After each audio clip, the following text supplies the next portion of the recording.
나는 누구인가? 참 철학적인 질문이 아닐 수가 없습니다. 그런데 나는 누구인가? 한 철학자가 이렇게 말했죠. 너는 너 자신을 알라. 그런데 이 나는 누구인가라고 하는 것을 스스로 물어본 것이 아니라 제가 누굽니까? 라고 신께 질문한 사람이 인류의 문헌 가운데 살펴볼 때에 모세가 처음이라고 말합니다. 제가 누굽니까? 모든 인류의 문헌 가운데 그 메시지를 신께 여쭈었던 사람은 모세가 처음이었다. 심리학자들이 그렇게 말합니다. 11절에 있는 말씀 잠깐 같이 한 번 더 읽어볼까요? 같이 읽겠습니다. 자, 시작. 모세가 하나님께 아뢰되 내가 누구이기에 바로에게 가며 이스라엘 자손을 애굽에서 인도하여 내리까? 아멘. 도대체 제가 누굽니까? 이 영어에서도 보시기에는 Who am I? 이렇게 되어 있습니다. 내가 누굽니까? 아니 내가 누군데 내가 어느 정도 능력치가 되길래 이 이집트라고 하는 왕인 거의 태양신의 아들로서 추앙받고 있는 그 바로에게 가서 내 백성을 내어달라.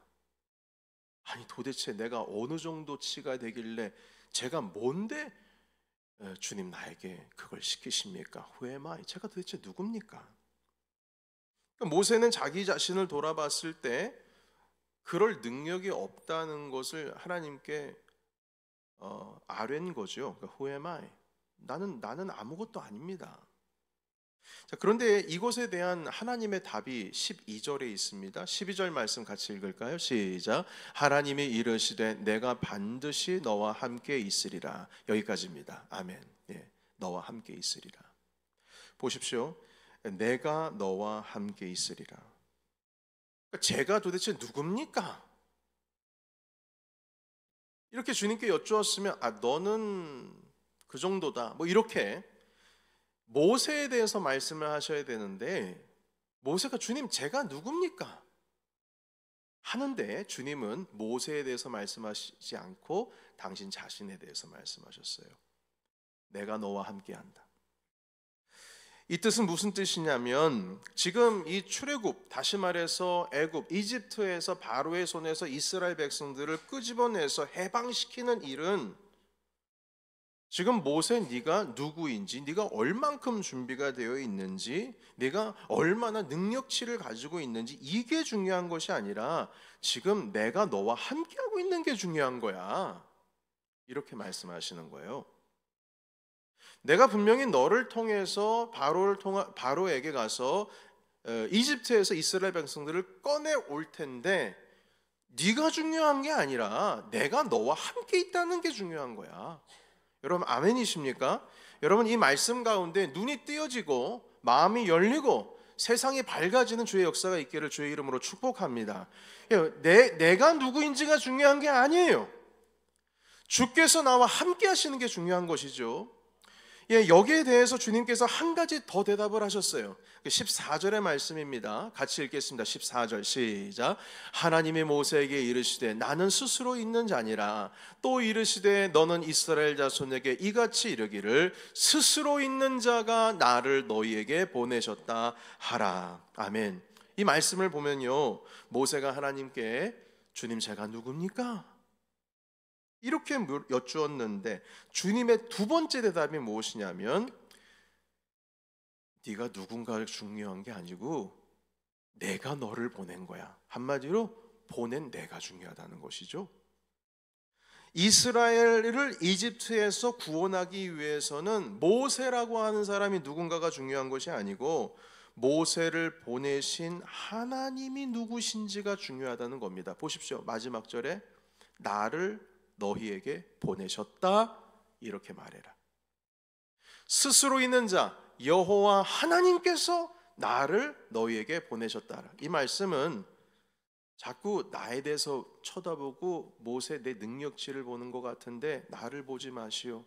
나를 보내신 분이 계십니다. 저분입니다. 저분. 여러분 모세의 능력이 중요한 게 아니죠. 왜냐하면 그 일은 모세가 하는 것이 아니고 하나님께서 하시기 때문에 모세가 중요한 게 아닙니다. 후에마이가 아니고요. 주님, 당신이 나와 함께 하시는군요. 나를 보내신 분은 바로 주님이시군요. 이것이 중요하다는 것입니다. 예수님도 애초에 제자들을 세우시고 그들을 세상 가운데 복음을 들고 보내실 때에 그 사람의 능력치를 보고 세우지 않으셨습니다. 얼마나 복음을 잘 전하기 위해서 준비된 스피치를 잘하는 사람인지, 얼마나 말을 잘하는 사람인지, 얼마나 대담한 사람인지, 얼마나 아는 게 많은 사람인지, 얼마나 능력이 있는 사람인지, 이걸 보고 제자들을 부르신 것이 아니셨어요. 예수님의 제자들을 보면 다 시골 어촌 마을에, 그것도 예루살렘이 아니라 변두리입니다. 저기 변두리, 가장 꼭대기 갈릴리 마을은요, 그곳은 이방 사람들과 섞여 살던 곳이었습니다. 그러니까 유대인들이 유대인으로서의 삶을 살기에는 쉽지 않은 동네였어요. 이방인들이랑 섞어 사니까 먹는 것도 제대로 지킬 수 없는 그런 환경 가운데 있는 그런 마을이었어요. 그런데 그 변두리 마을에, 어촌 마을에 어부들, 그 어부들은 하나님의 말씀을 잘 몰랐습니다. 주님의 말씀을 공부하는 것과 거리가 먼 사람들이에요. 그리고 그 제자들 중에는요, 폭력을 좋아하는 사람들도 있었어요. 항상 칼을 차고 다닙니다. 성질나면 사람 휘둘러 가지고 그 유대인들이 아닌 로마 사람들, 우리를 지금 속박하고 있는 로마에게서 이스라엘을 구원해내기 위해서 막 그냥 화만 나면은 칼 들고 일단 사람을 찌르고 보는 사람들이었어요. 그리고 도망가 버렸죠. 자기 민족을 해한다고 해서 그렇게 게릴라전을 벌이는 사람들이었습니다. 그리고 사람들이 어울리기 꺼려하는 당시에 죄인 취급당했던 세리, 세금을 징수하는 사람이죠. 마태입니다. 그런 사람들도 그 자리에 있었어요. 그러니까 여러분, 세리는요 죄인입니다. 개보다도 못한 존재예요. 세리와 함께 다닌다는 거는, 이거는 여러분, 이건 감당할 수 없는 일입니다. 죄인과 늘 함께 다니는 것은 유대인들이 꺼리는 일이죠. 그런데도 불구하고 그 세리를 예수님의 제자로 부르셨습니다. 사람들이 꺼려하는데요. 아니, 사람들이 꺼려하는 마태에게 세상에 나가서 내가 너에게 전한 복음을 전하라, 이 가능하겠습니까?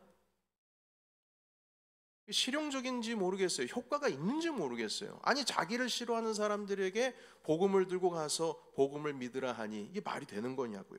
그런데도 불구하고 주님은 그 마태를 제자로 삼으셨습니다. 그런데 여러분, 본래 예수님을 따르려고 했던 사람들 중에는 이렇게 어촌 마을에 이런 사람들, 세리, 이렇게 열심당원들, 이런 분들 외에도 서기관들 중에도 예수님을 따르려고 하는 사람들이 있었어요. 그리고 재산이 많은 젊은 부자 청년도 있었습니다.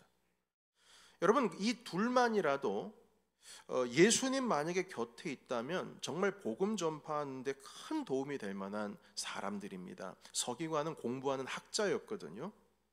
구약을 열심히 공부하고 해석하고 성경을 가르치는 사람이었어요. 여러분, 이런 서기관에게 주님께서 복음을 전하시고 만약에 서기관의 문이 열리게 된다면 모세 율법과 그리고 선지서에서 예언을 하고 있는 그 메시아가 예수님이라고 하는 사실을 깨닫는다면 그것을 논리적으로 잘 포장해서 복음으로 만들어서 사람들에게 전할 수 있는 능력이 있는 사람이었어요. 이 서기관이요. 그리고 바리새인이었고 위치도 상당했습니다. 교수급이니까요. 분명히 주님의 사역에 도움이 될 만한 사람이죠. 그리고 부자 청년은요, 가진 재산이 많았어요. 그것으로 예수님의 사역을 돕고 교회를 세우면 너무나 좋을 법한 능력을 가지고 있는 재산가였습니다. 그것도 생기가 돋고 있는 청년이었어요. 그런데 예수님께서는 이런 능력자들, 사람을 가르치고 사람들에게 명망을 있게 존경을 받는 이런 서기관이라든지 물질을 많이 가지고 있는 이런 부자 청년, 이런 능력자들을 선택한 것이 아니라 가장 보잘것없는 그 사람들을 제자로 삼고 그들을 전도인으로 파송했다는 사실입니다. 이게 상당히 신기한 일이죠. 여러분, 이렇게 주님께서는 보잘것없는 사람들을 보내신 이유가 있습니다. 그 이유는 무엇이냐면 다른 건 몰라도 이 예수님의 제자들은 순종하는 사람들이었기 때문입니다. 처음부터 순종했어요. 단 한 가지 그 순종입니다. 아까 언급한 그 서기관 있지 않습니까? 그리고 부자 청년, 주님의 제자가 되기 위해서 스스로 찾아왔어요. 주님, 제가 주님을 따르려면 어떻게 해야 됩니까? 그런데 이들은 제자가 되지 못했어요. 그 이유는 무엇이냐면 주님께서 나를 따르려거든 네가 지금 가지고 있는 것들을 다 버리고 나를 따르라, 이렇게 주님께서 요청을 하셨거든요. 그런데 그걸 받아들이지를 못한 겁니다. 내가 주님을 따르고는 싶은데요, 제가 가지고 있는 거요, 머릿속에 막 계산기가 돌아가는 거예요. 내가 이걸 버리고 어떻게 주님을 따라? 부자 청년에게는 재산을 다 청산하라고 그랬어요. 자기 자신을 부인하고 자기 십자가를 지고 나를 따를 것이라고 했어요. 그러니까 그 말을 듣고 이건 안 되겠다 싶어가지고 자리를 피한 거죠.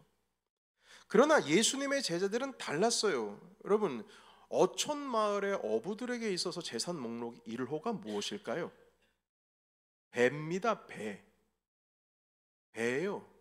그것이 있어야지만 물고기 낚을 수 있지 않겠습니까? 재산 목록 2호가 뭐겠습니까? 그물이에요. 그물이 있어야 물고기를 낚죠.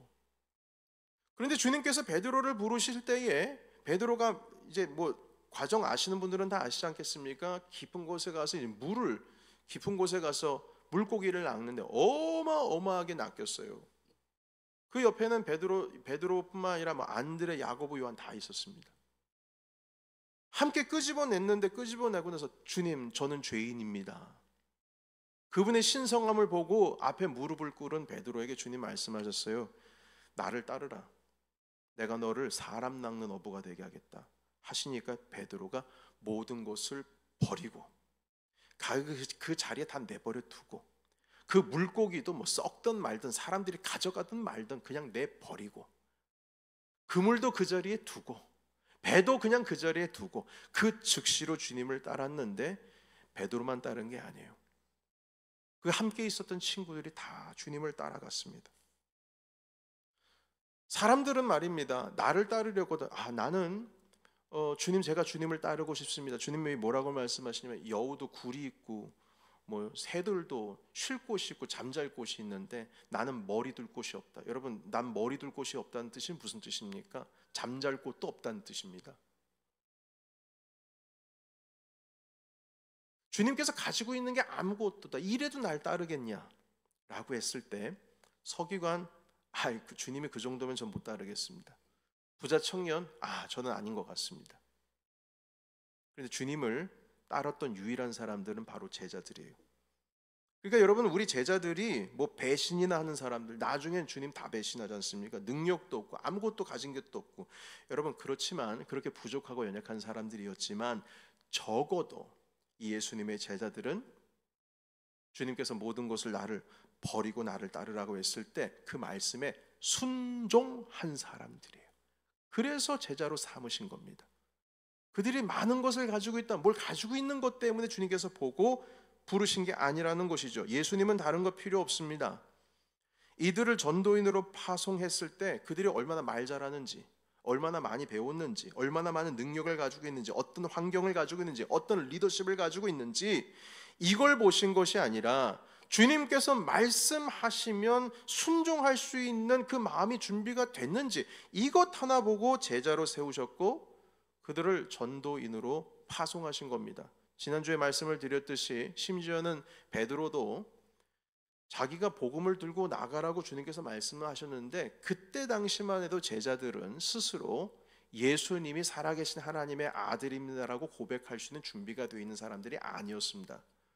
주님은 그리스도시요 살아계신 하나님의 아들입니다, 베드로가 고백했는데 그거 고백했을 때가 언제쯤이냐면 이미 3년이 지나고 나서 주님 십자가에 못 박혀 돌아가실 때쯤 그 고백을 했습니다. 주님께서 배 위에서 파도야 잠잠하라, 풍랑아 잠잠하라, 바람아 잠잠하라 했을 때 제자들이 어떻게 놀랐냐면 아니 도대체 저분이 누구신데, 도대체 누구이시길래 자연이 저 사람의 말에 순종하느냐, 이렇게 자문했거든요. 그런데도 불구하고 이렇게 무지하고 아무것도 모르는 제자들을 주님께서는 그 자리에서 부르자마자 파송하신 거예요. 복음 들고 나가라고. 여러분 신기하지 않습니까? 그럴 수밖에 없는 이유가 있습니다. 복음은 그들이 전하긴 하지만 그 복음을 받고 주님 앞에 헌신할 수밖에 없는, 또한 복음을 받고 주님 앞에 엎드려져야 될 그 일은, 놀라운 그 일은 제자들이 하는 것이 아니고 하나님이 하시는 일이기에 제자들은 순종만 하면 되는 줄로 믿습니다. 보냄을 받은 자가 중요한 게 아니고 보낸 자가 중요한 거죠.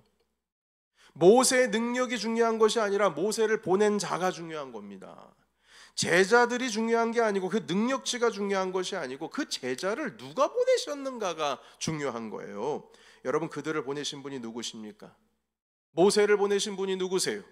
온 세상을 창조하신 만군의 주 여호와 전능하신 하나님이신 줄로 믿습니다. 제자들에게 복음을 주면서 그 아무것도 모르고 자기 자신이 누군지도 모르고 주님이 살아계신 하나님의 아들입니다 고백하기도 어려운 상태 가운데 있는 그 제자를 보내신 분이 누구십니까?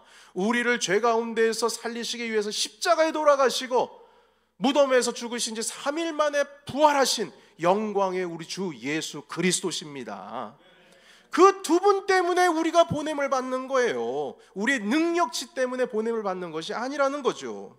여러분, 우리도 보냄을 받은 사람들입니다. 제자들만 보냄 받은 게 아니에요. 모세만 보냄을 받은 게 아닙니다. 우리도 보냄을 받은 사람들이에요. 예수님께서 우리를 죄에서 구원하신 이유는 구원 자체가 목적이 아니라 그 구원받은 우리를 통해서 그리스도를 모르는 자들에게도 복음을 전하기 위해서 우리를 구원하여 주신 줄로 믿습니다. 사랑하는 여러분, 지난주에도 말씀 함께 나누었죠. 베드로를 주님께서 부르실 때에 베드로야, 나를 따르라. 나를 따르면 내가 너에게 믿음을 줄 것이고 너 나를 믿으면 내가 너를 구원할 것이다. 나를 따라, 이렇게 말씀하지 않으셨고요. 베드로야, 나를 따르라. 내가 너를 사람 낚는 어부가 되게 하겠다. 이렇게 말씀하셨어요. 그 말씀의 의미는 무엇이냐면 구원은 상관이 없다는 뜻이 아니라 여러분, 베드로도 구원 받아야죠. 예수님 십자가의 그 부활하신 놀라우신 은혜를 체험해야 되죠. 근데 그 체험되는 것에서 끝나면 되는 게 아니에요. 마지막은 어디로 가느냐? 주님께서 베드로를 구원하시고 그 부활의 영광 가운데 함께 그 자리 가운데 부활을 목격하게 하신 이유는 베드로가 믿고 구원을 얻을 뿐만 아니라 그 증인이 되어서 사람 낚는 어부가 되게 하기까지 주님께서 부르시기 위해서 베드로를 부르신 겁니다. 여러분, 아브라함도 마찬가지예요. 아브라함을 부르실 때에 너는 가나안 땅으로 가라. 그리고 복이 되라 하셨어요. You will be a blessing. 근데 그 복 받았으면은 내가 복 받고 내가 그 복을 누리면 다 된 건 줄 알죠? 아니요. 그 다음 구절이 중요해요. 주님께서 말씀하시기를 내가 너로 말미암아 여기 있는 모든 민족이 너를 통해서 복을 얻게 될 것이다. 이렇게 말씀하셨어요. 아브라함이 복 받는 게 중요한 게 아니에요. 물론 그게 중요하죠. 왜냐? 복을 받아야 복을 나눠주니까요. 아브라함이 복을 받아서 모든 민족에게 복을 나눠주기 위해서 주님께서는 아브라함을 부르셨다는 겁니다. 마찬가지입니다. 주님께서 우리를 부르신 것은 우리가 예수님 믿고 구원받은 것 이게 아니라 그것 넘어서서 우리도 주님께서 보내시기 위해서 우리를 구원하여 주신 것입니다. 여러분, 따라서 우리가 신앙 고백할 때, 기뻐할 때에 주님, 저는 구원받았습니다. 내가 구원받았습니다. 나는 구원받은 자입니다. 이런 정체성보다는 주님, 제가 보냄을 받았습니다. 이 정체성으로 살아가는 것이 참된 그리스도인의 모습이라는 겁니다. 여러분, 지난주에도 함께 말씀을 나눴듯이 초대교회 성도들이 그리스도인이다라는 별명을 믿지 않는 사람들로부터 들었어요. 쟤는 그리스도인이야. 그런데 그 별명이 어떻게 시작됐냐면 교회를 다니기 때문에 그리스도인이라고 불려진 것이 아니라 그들이 예수님의 제자가 되어서 복음을 전하고 가르치고 있는 모습을 보고 그리스도인이다 이렇게 한 겁니다. 여러분, 그래서 우리가 교회 지금 다 모입니다. 주일이 되면 교회로 모이죠. 교회로 모이는 곳으로 인해서 그리스도인의 정체성이 있는 것이 아니라 함께 모여서 주님의 복음의 말씀을 듣고 은혜를 받아서 세상 가운데 파송되고 있을 때 그때서야 비로소 저 사람은 그리스도인이구나. 당신 예수님 믿습니까? 이것도 중요한 정체성이지만 정말 성숙된 신앙인의 정체성은 당신 보냄을 받았습니까? 이겁니다. 우리가 주님께로 은혜를 얻기 위해서 교회에 모였으면 파송되어져야 됩니다. 지난 3월 초에 뉴저지 체리힐 교회에 그 초청을 받아서 부흥회를 인도하고 왔습니다. 여러분 기도 많이 해주셔서 하나님의 은혜를 정말 크게 경험하고 주님의 은혜 많이 주님께서 부어주셨습니다. 우리 한성수 장로님, 장희정 권사님께서 첫날 저녁에 오셔서 응원해 주셨고 함께 기도해 주셔서 저에게도 큰 힘이 되었습니다. 그런데 그 부흥의 기간 가운데 한 교회 은퇴 장로님께서 식사 후에 커피를 마시다가 저한테 이런 이야기를 좀 들려주셨어요. 그 아주 중요한 이야기이어서 여러분들과 함께 그 에피소드를 좀 나누기를 원하는데요. 그분의 교회에서 운영하시는 새 생명 전도 학교라는 게 있답니다. 그러니까 학교 중에 이제 프로그램 중에 전도 학교라는 프로그램이 있어요. 그런데 그 프로그램 가운데 메인 스피커는 목사님이 하시지만 그 장로님도 그 한 강좌 하나 정도를 담당해서 강의를 하신다고 합니다. 그런데 그 강좌의 이름이 뭐냐면 우리가 전도해야 하는 이유, 이거였어요. 전도해야 하는 이유, 우리가 왜 전도해야 하느냐. 그런데 이 강의를 하시면서 경험한 이야기를 주시는 거예요. 30년도 더 된 이야기랍니다. 한 3, 40년 된 이야기인데 이민 오셔서 필라델피아에서 정착을 하시고 그곳에서 장사를 하시는데요. 하루는 어떤 젊은 남자 청년이 옷이 그냥 머리끝에서 발끝까지 흠뻑 젖어가지고 그 상태로 가게로 들어왔다는 겁니다. 아니 밖에 비가 오지를 않는데 저 사람이 어떻게 저렇게 물을 뒤집어 썼을까 했는데요. 보니까 한국 청년이에요. 그 시절에 이 가게 주인은 그 은퇴 장로님께서 한참 3, 40년 전이니까 젊으셨죠. 그 청년이 혹시 한국 사람입니까? 이렇게 물어봤다는 거예요. 그래서 나 한국 사람 맞다고. 너무 잘 됐다고. 제가 한국 사람을 찾고 싶었는데 너무 잘 됐다고 간절한 목소리로 자기를 좀 도와달라는 거예요. 지금 도움을 청할 수 있는 사람이 아무도 없다고 한 번만 좀 도와달라고 그렇게 말하는 겁니다. 자초지종 얘기를 들어보니까요, 이분이 원양 어선을 타시는 분이에요. 어선을 타고 여러 나라를 지나서 이제 그 미국의 필라델피아라고 하는 곳에 들어와서 이제 항구에 들어오셨는데 그 원양 어선에서 미국의 땅을 딱 보자마자 내가 여기 미국에서 좀 살아야 되겠다. 미국에서 살고 싶다는 생각이 갑자기 들었다는 거예요. 그래서 그냥 그 원양 어선에서 바다로 뛰어내렸답니다. 그래서 헤엄쳐가지고 항구로 지금 온 거예요. 그러니까 죄송한 말씀입니다만 이제 법적인 절차를 맺어가지고 오신 분이 아니시죠. 그리고 이제 젖은 상태로 항구에서 나와가지고 이제 길을 가다가 한국 사람 좀 도움을 청할 수 있는 사람을 만나면 좋겠다 했는데 그 가게 안에 동양인이 있는 것을 보고 들어가서 물어보는 겁니다. 한국 사람이십니까? 장로님도 그때 한창 젊으신 나이였는데 아무래도 좀 도와줘야 되겠다, 사정이 딱하다 해서 그분을 모르는 이방인인데 당신 집으로 데리고 가셨답니다. 목욕을 시키고 옷을 갈아입히고, 그리고 당시에 이 장로님이 결혼을 하셔서 아기를 두었는데 그 아기와 함께 어머니를 모시고 있었답니다. 그리고 집이 방이 3개였는데 마침내가 아니고요. 그러니까 마침 그 방 하나 정도는 좀 내줄 수 있지 않을까 해서 그 혼자 설 수 있을 때까지 한 몇 개월 정도 있을 때까지 잠시 머물렀다 가라고 그렇게 배려를 해줬습니다. 그러니까 이 형편에 이제 막 정착해가지고 어머니 모시고 아기 낳고 해서 가는 청년으로서는 상당히 아주 호의를 베푼 거죠. 그렇게 그 처음 만난 그 이방인과 한 집 살림을 하고 있는데요. 며칠이 지나고 나서 주일이 되었어요. 그 장로님의 가족과 함께 교회를 가야 하는데 우리가 교회를 가니까 너도 같이 가자 했습니다. 교회를 한 번도 가본 적이 없는 그 청년은 그렇게 그 장로님의 가족을 따라 집을 나서게 됐죠.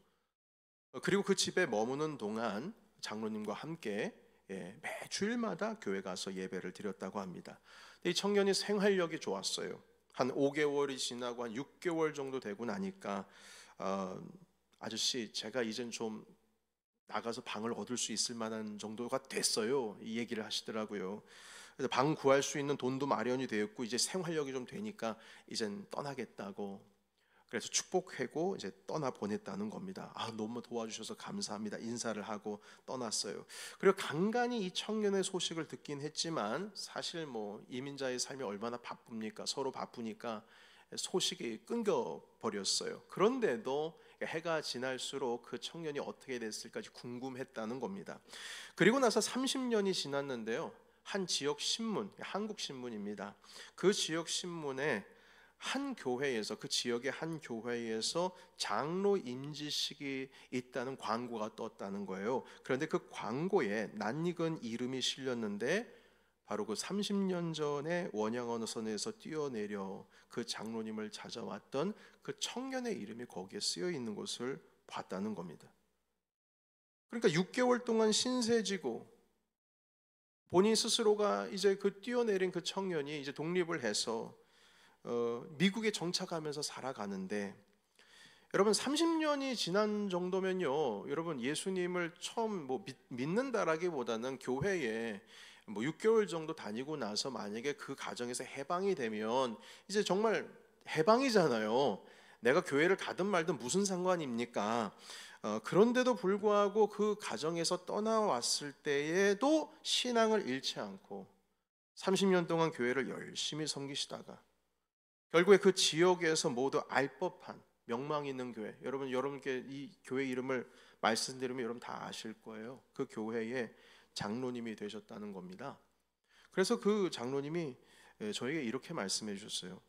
목사님, 제가 전도해야 할 이유가 이 정도면 이유가 있는 것 아닙니까? 이렇게 저한테 말씀하셨어요. 자기가 누군지도 모르는 사람 도와주고 교회 한번 오라고 해서 같이 몇 개월 다녔는데, 자기를 떠나고 나서 서로 연락이 끊겼는데도 나중에 30년이 지나고 나서 그 명망 있는 교회를 섬기시는 장로님이 되셨다는 거죠. 이분이 이렇게 말합니다. 주님이 나를 보내신 겁니다. 한 에피소드를 또 들려주셨어요. 그 장로님께서 그 새생명 전도학교에서 우리가 전도해야 하는 이유, 이 강좌를 한 강의를 하고 계시는데 지금 그 원양어선 관련된 그 이야기도 좀 하시고 당신이 경험했던 그 필라델피아에서 장사하셨던 이야기들을 해주셨다는 거예요. 그런데 그 강의를 듣고 있었던 집사님들 중에 한 분이 갑자기 손을 드셨어요. 장로님!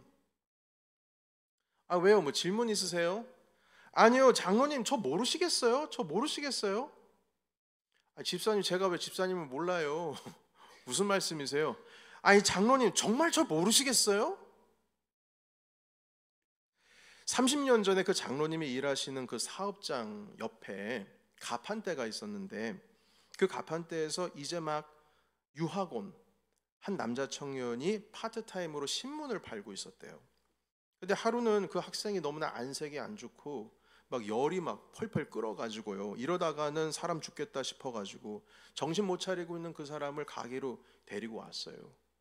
그래서 너무 너 몸이 이렇게 했다가는 쓰러진다고. 그래서 이분이 또 그 청년을 데리고 집으로 데려가셨네요. 이분의 은사는 집 데려가는 은사가 있는 것 같아요. 그런데 이 혼자 사는 학생이 뭘 챙겨 먹습니까? 유학생이요. 그래서 며칠 동안 회복이 될 때까지 이 장로님 가정이 그 학생의 회복을 도운 겁니다. 좀 돌봐준 거죠. 그리고 며칠이 지났어요. 또 주일이 됐어요. 장로님이 교회 가는데 우리 같이 가자고. 그래도 조금 회복이 됐으니까 갈만하지 않냐고. 그러니까 이분이 또 예수님을 처음 믿는 자로서 교회를 간 거예요. 그리고 그 청년이 같이 가서 예배하자고 했을 때 이제 처음으로 교회를 가서 주일 예배를 드렸는데, 그리고 이 학생이 점차 몸이 회복이 돼서 일을 다시 할 수 있게 되었습니다. 다시 감사 인사를 드리고 그 집을 나왔지요. 그리고 얼마 지나지 않아서 다른 지역으로 가서 일을 하게 되었습니다. 그리고 또 이 청년에 대해서 잊게 되었어요. 서로 소식이 끊겨진 거죠. 자, 그리고 30년이 지났어요. 그 장로님의 교회에서 하는 그 새생명 전도 학교에서 우리가 전도해야 하는 이유, 이것을 강연하고 원양 어선 그 청년에 대한 이야기도 하고 그랬는데 30년이 지나고 나서 이 청년이 죄송합니다. 그 앞에서 집사님 한 분이 장로님 저 모르시겠어요? 그런데 그 청년이 가판테에서 그 신문 팔고 있었던 청년인 거예요. 30년 동안 모르고 있다가 서로 모르고 있다가 지났으니까 얼굴이 많이 바뀌긴 바뀌었나 봐요. 서로가 서로를 못 알아본 거죠. 그리고 나서 장로님이 자기의 이야기를 하시고 원양어선 관련된 이야기도 하시고 그러니까 그 이야기를 듣다가 이 청년의 눈이 밝아진 거죠. 죄송합니다. 청년이 아니죠. 이미 30년이 지났으니까 집사님이시죠. 그러니까 지난 그 몇 년 동안 교회에 오셔가지고 인사 나누고 악수하고 이 정도로 그냥 끝냈던 관계였는데 몰라보다가 이 장로님의 과거의 삶이 어떠했는지를 이야기를 듣다가 이제 알아차리게 된 것입니다. 이 집사님의 눈시울이 뜨거워져가지고 장로님 저 모르시겠어요? 그때 가판대에 신문 팔고 있었던 사람이 저라고요. 제가 장로님 정말 많이 찾았거든요. 근데 그 장로님을 찾을 수 있는 길이 없었어요. 단지 장로님의 성함 중에 이름은 모르고 성만 알고 있는데 아니 이제 보니까 장로님이 그분이셨네요. 30년 지나고 나서 이 교회에 와서 신앙생활을 하는데 인사하다가 그냥 도와줬던 장로님이 지금의 장로님인지를 이제 알게 되었다는 겁니다. 여러분 그 강의를 듣고 있었던 그곳에 계셨던 많은 집사님들, 권사님들이요. 왜 우리가 전도해야 하는가 그 강의 더 이상 들을 필요도 없는 거죠. 40년 전에 있었던 이야기의 바로 그 현장의 증인이 바로 그 자리에 왔으니까요.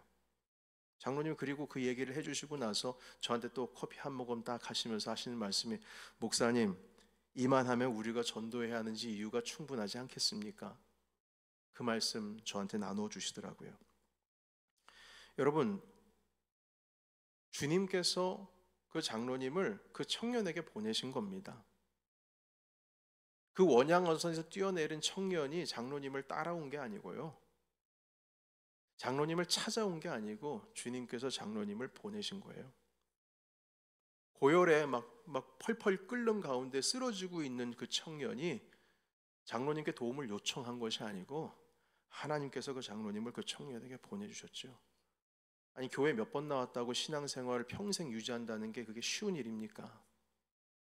그런데 다른 지역에서 일하면서도 장로님 생각이 났다는 거예요. 그래서 교회 다니게 됐다는 것입니다.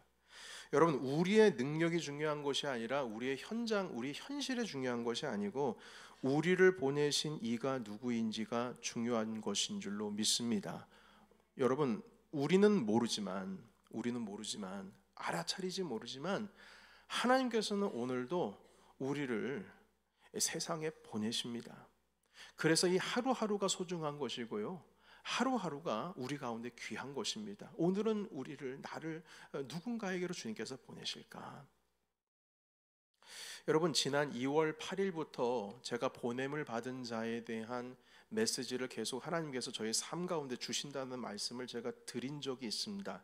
그런데 제가 이 주일 예배 때 드렸는지 기억이 잘 나지는 않아요. 금요 예배 때 새벽 기도회 때도 한번 말씀을 나눴었는데요. 보냄을 받은 자에 대한 메시지를 함께 나누면서 지난 금요일에 또 깜짝 놀랐습니다. 김인선 선교사님께서 우리 교회 오셔서 말씀 전해주셨는데 말씀 기억하십니까? 요한복음 몇 장이었죠? 기억나세요? 오신 분 8장이었습니다. 그 8장 잠깐 보실까요? 8장이 몇 절이었죠? 29절이었습니다. 한번 찾아보겠습니다. 우리 성경 벌써 준비가 되어 있네요. 네, 같이 한번 읽어보겠습니다. 자, 시작. 나를 보내신 이가 나와 함께 하시도다.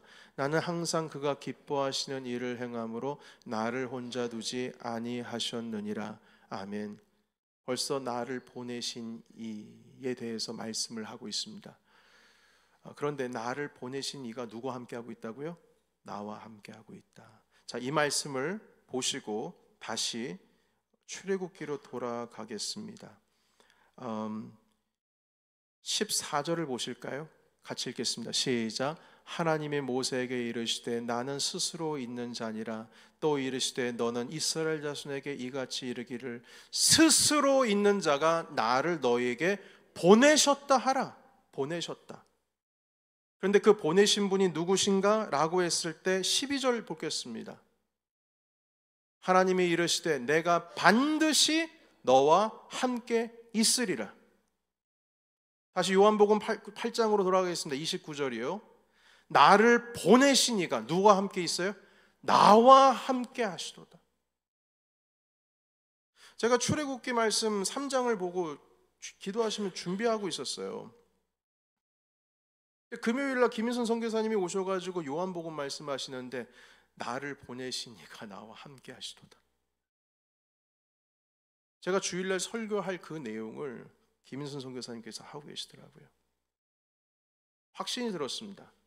내가 보냄을 받았구나. 그리고 우리 모든 성도들을 세상에 주님이 보내시는구나. 여러분, 이 시간 우리 함께 좀 기도하면 좋겠는데요. 여러분, 우리는 보냄을 받은 자입니다. 우리는 구원을 얻은 자, 거기에서 넘어서서 보냄을 받은 자입니다. 우리 지난 몇 주 동안 5명의 그 VIP를 마음에 품고 우리 기도하는 시간 계속 갖고 있는데요. 오늘 좀 특별한 시간을 가지려고 합니다. 여러분들 마음 가운데 하나님 내가 보냄을 받았군요.